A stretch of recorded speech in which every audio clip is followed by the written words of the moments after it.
ارے بھائی، جب کچھ اتا پتہ نہیں ہے تمہیں تو اس لڑکی کا رپورٹ میں کیا درج کروں؟ سبحان پولیس اسٹیشن پہنچا تو انسپکٹر کسی شخص سے مغز ماری کر رہا تھا۔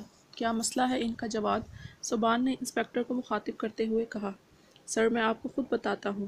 کل میں ہائی وے کے راستے سے اپنی کار میں گزر رہا تھا۔ ایک لڑکی عبائے میں دیکھی جو مجھے پریشان لگ رہی تھی۔ میں نے مدد کرنے کے لیے اس کو لفٹ دی، مگر اس نے چاقو نکال کر مجھ سے میرا والیٹ لے لیا اور جب میں نے گاڑی سے اتر کر پکڑنا چاہا تو مٹھی میں مٹی بھر کر میری آنکھوں میں ڈال کر فرار ہو گئی۔ مجھے کچھ اندازہ نہیں ہوا کہاں گئی۔ آنے والا شخص سبحان کو اپنی دکھ بھری داستان سنا رہا تھا، مگر سبحان کا دماغ کہیں اور چلا گیا۔ بے ساختہ اس کے منہ سے سیرت نکلا۔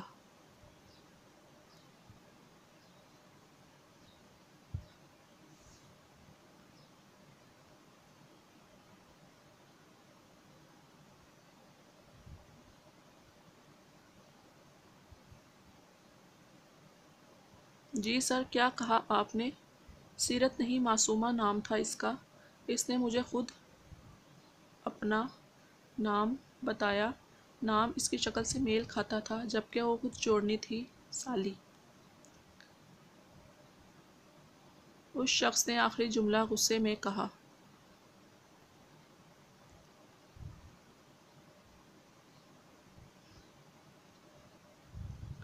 تمیز سے بات کرو، کسی لڑکی کے بارے میں بات کر رہے ہو تم، شرم آنی چاہیے تمہیں۔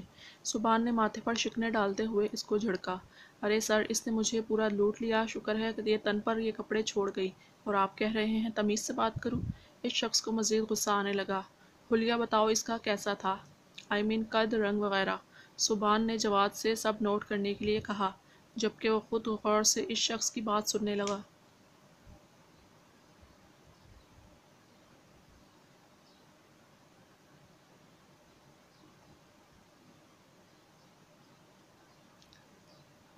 رنگ صاف تھا، قد تقریباً 5 فٹ 6 انچ، کالے بال عبائے سے جھانک رہے تھے، آنکھوں کا کلر براؤن تھا، شکل اتنی معصوم کہ بندہ دیکھتے ہی اس کی ہر بات پر اعتبار کر لے، جبکہ فگر بڑا ٹائٹ تھا۔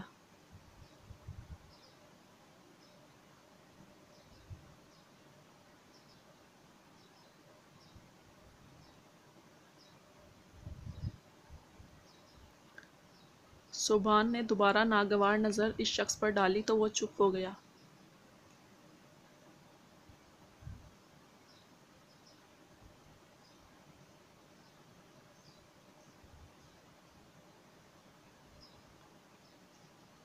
کیا کرتی پھر رہی ہو سیرت تم؟ اف میرے خدا، اب کہاں تلاش کروں میں تمہیں؟ سبحان دل میں سوچتا ہوا اس کے لیے فکر مند ہو گیا۔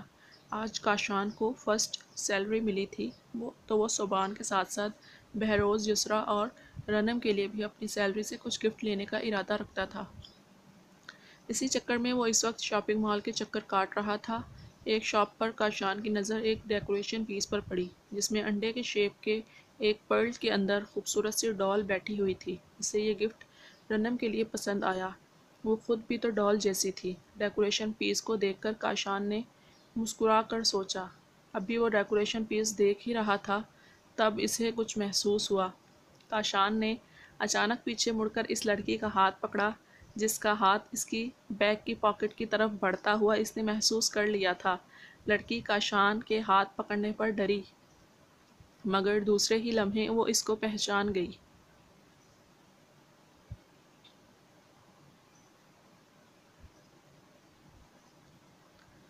ہم تو استادوں سے استادی کرنے چلی تھی۔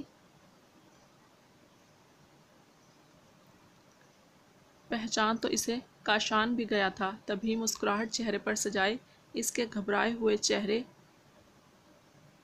کو دیکھ کر محظوظ ہوتا ہوا بولا۔